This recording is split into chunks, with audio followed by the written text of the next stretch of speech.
Hello learners, I welcome you all to this video program on Oceanic Circulations Tides Part 1. In the previous video programs, we have studied about hydrosphere, different realms of hydrosphere and hydrological cycle. You have also learnt about bottom reliefs of oceans and we have covered in detail bottom reliefs of different oceans or the major oceans of the world. Then we have studied the two important physical properties of oceans like temperature and salinity. So now you know the distribution of salinity and temperature in the oceans and the factors affecting it. And in this video program, we are going to study about oceanic circulations. Oceanic circulations play a significant role in maintaining the equilibrium in Earth's system. So various oceanic circulations like waves, currents and tides need to be studied both significantly and strategically for continuous monitoring of sea water at different levels and intervals. In this video program, we will get a brief introduction of movements of ocean water or oceanic circulation in the form of waves, currents and tides. Then we will have a detailed discussion about tides, like we will study the origin of tides and we will also study the different types of tides. And in the next video program, we will continue with the different types of tides and different theories related to the origin of tides.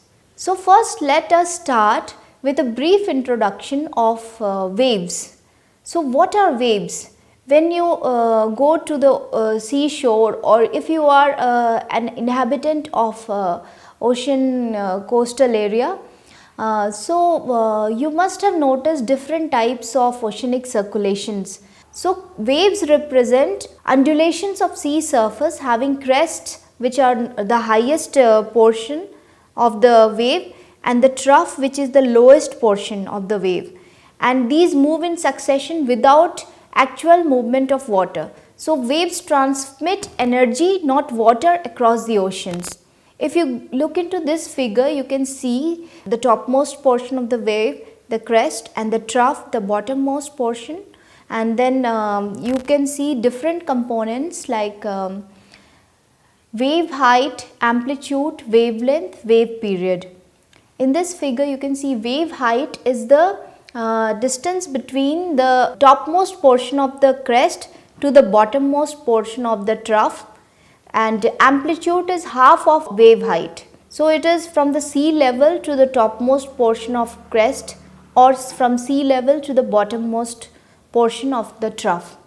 So you came to know about wave height, amplitude. Now what is wave period? The time required for the wave crest at point A to reach point B. You can see in this figure. And wave frequency is number of wave crests passing a point A each second. This is called the wave frequency. So these are the different terminologies related to waves. And water particles actually rotate in circular orbit beneath each wavelength with a diameter equal to wave height, and waves are mostly caused by wind. So you must have noticed different types of ocean circulations like waves, and you must have noticed the periodic rise and fall of ocean water in the form of tides. So when we discussed waves, you go through this figure and you see all the details, and you also should know that Pinate in 1992 classified waves based on their period, and this is useful in understanding the basic features of physical ocean topography. Now wave periods can range from less than 1 second for capillary waves that are generally generated by local winds to the order of 10 minutes or few hours for tsunamis, and then 12 hours to 24 hours in case of tides. So in this figure you see the capillary waves are having wave period of less than a second, and then you can see the storm or earthquake waves are having wave period ranging from about tens of minutes to few hours, and then you come to tides which are having wave period of about 12 hours, 24 hours and even higher. Have you ever watched the seashore carefully for daily rise and fall of sea at regular intervals and the time of sun and moon crossing that meridian? So tides are the rise and fall of sea water or waves with regular period, and these are produced by gravitational forces of sun and moon. Tidal currents affect the whole water mass of the oceans, that is from the top to the bottom. So it is a vertical rise or fall of ocean water, and it involves the entire mass of ocean water, and it is affected by the gravitational forces of sun and moon. Since sun is much greater in size compared to the moon, so you might think that the gravitational force of sun is greater compared to moon, but it happens that gravitational force of sun is 46% lesser than that of moon. That is because moon is nearer to our earth compared to the sun. So moon has a greater effect on the tidal waves compared to the sun. Now come to ocean currents. Just get a brief introduction, otherwise we will deal with ocean currents in another video program. So tides, since tides are vertical rise and fall of ocean water, but ocean currents are horizontal movement of mass of oceanic water in a definite direction. So currents are important because they are able to drive ocean waters to thousands of kilometers. Energy is also transferred through the mixing and transportation of water of different temperatures and densities. And currents are influenced by wind, rotation of earth, which further deflects them, and coastal and bottom topography. These all details we will study in a separate video program. In this we will deal only with tides. As I have told you that tides are originated due to gravitational forces of attraction between earth, sun, and between earth and moon, and tidal force of moon is greater than the tidal pull of sun for earth. Effect of this gravitational pull is observed more on oceans in the form of tidal bulge.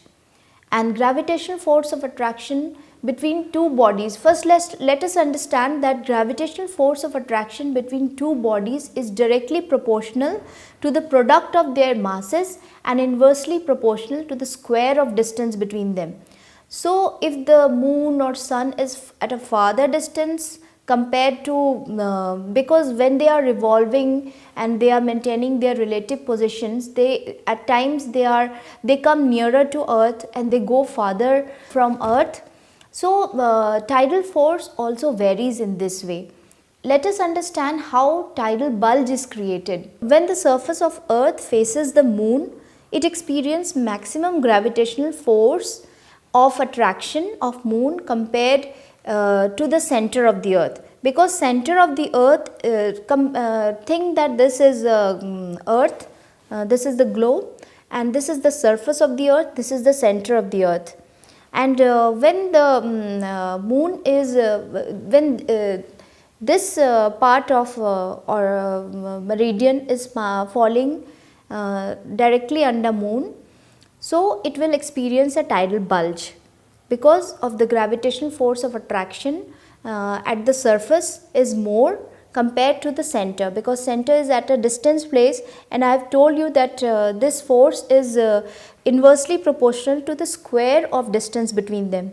So the center part will experience lesser force of gravitational pull of the moon compared to the surface, so a tidal bulge is created on the surface. Oceanic water facing the moon is attracted or pulled towards the moon and high tide occurs.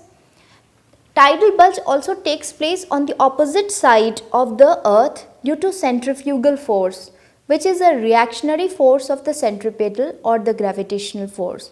So this part of the earth facing the moon or coming directly under moon's meridian will experience tidal bulge, and the similar tidal bulge will be on the exactly other side of the earth, because at this portion centrifugal force, which is a reactionary force of centripetal or gravitational force, will be more active, and so a bulge will be created on this portion. You can see in this figure, this is the direction of the moon, and so a tidal bulge is created along this direction, large high tide you see, and then a similar high tide is created on the opposite side of the earth also.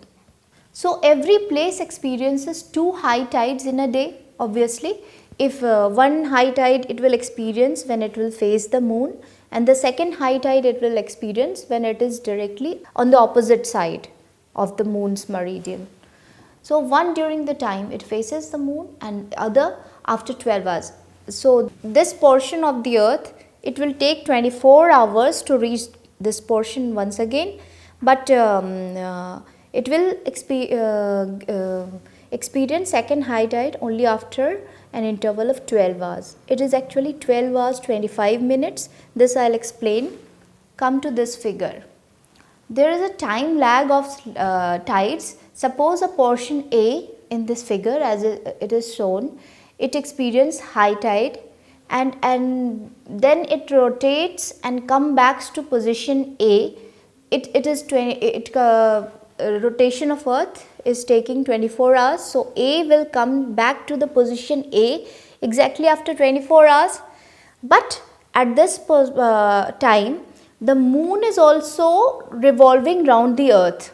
So earlier the moon was at position C, but after 24 hours moon is at position D. So the place A will have to travel another AB distance. You see in the figure, AB distance to directly come under moon, which is now at D position.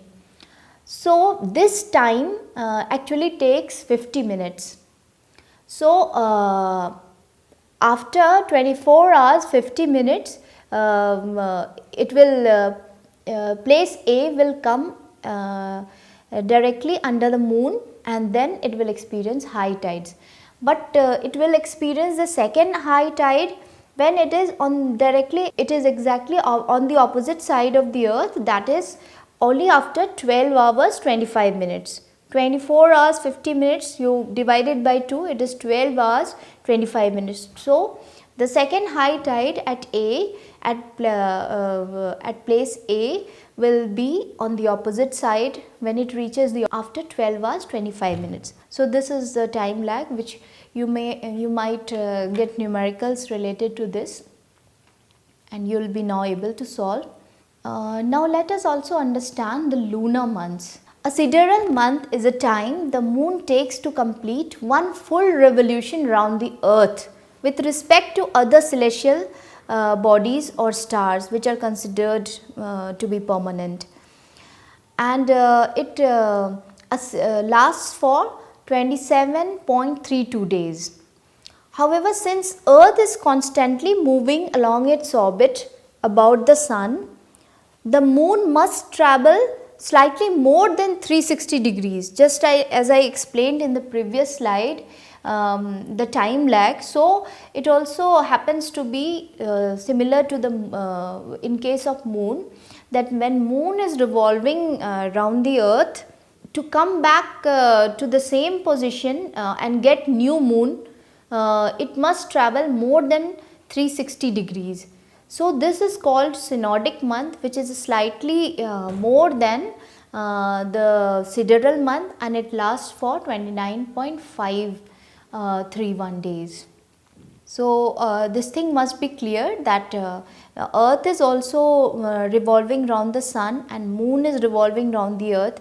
So to get new moon again, or to complete one complete revolution around the earth, moon must travel more than 360 degrees, because earth is also moving along its orbit about the sun. You can visualize this and you can understand this, that that's why synodic month lasts 29.53 days.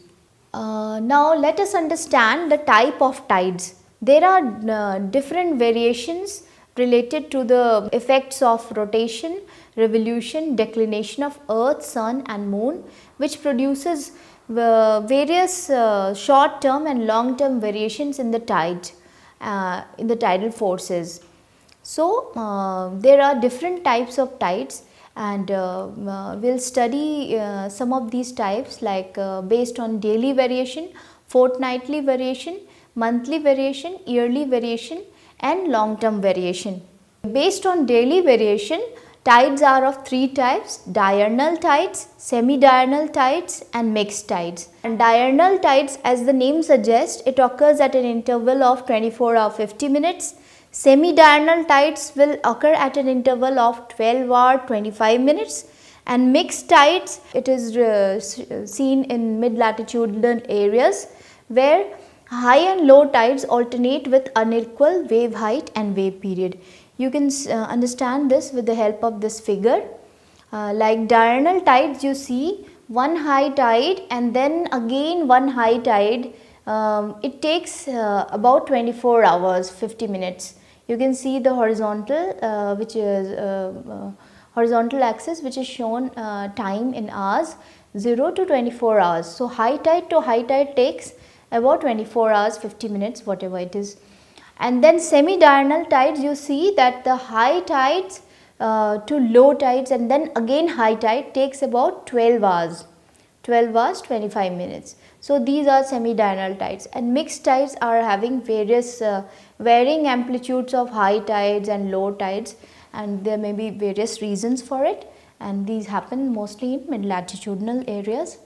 Let us understand the fortnightly variation of tides. Since moon completes one cycle around the earth in 29.5 days, which I explained, it is a synodic month.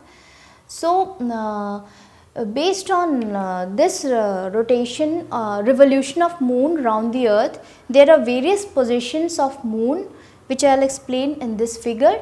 You can see the first position is that sun, moon and earth is all in the same line. So, this position is called syzygy. So, all are in the same line, and when moon is in between the earth, that is both sun and moon are on one side of earth, it is called conjunction position. And when moon is on the other side of earth, that is earth is in between the sun and moon, it is called the opposition position. And both these conjunction and opposition positions are called syzygy, and that is they are all in the same line, and so their gravitational force of attraction is towards each other. And so, in these cases tidal we get spring tides, which records higher, about 20% higher than normal height of the tides. And when the moon reaches the first and third quarter of its cycle, its position becomes perpendicular to the sun. The moon's angle is 90 degrees with respect to sun.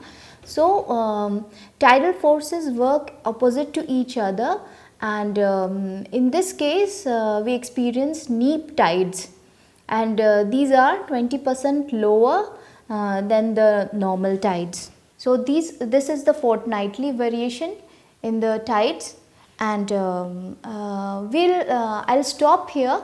We'll study more about different variations in tides in our next video program.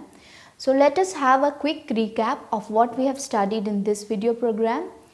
We have got a brief explanation of waves, tides and ocean currents, which are different ocean circulations, and we have studied how tides originate, and we have also studied that we have also learned about the time lag between the tides, that is they are not exactly 24 hours but 24 hours 50 minutes or 12 hours 25 minutes as this time lag. I have already explained this, and we have studied some of the types of tides based on diurnal and fortnightly variation. In the next video program, we will continue with different types of tides and different theories related to the origin of tides, because simple gravitational force is not enough to explain the origin and the propagation of tides. So, different theories were given and we will explain these in our next video program. So, it is going to be quite interesting, learners. So, keep watching. Thank you.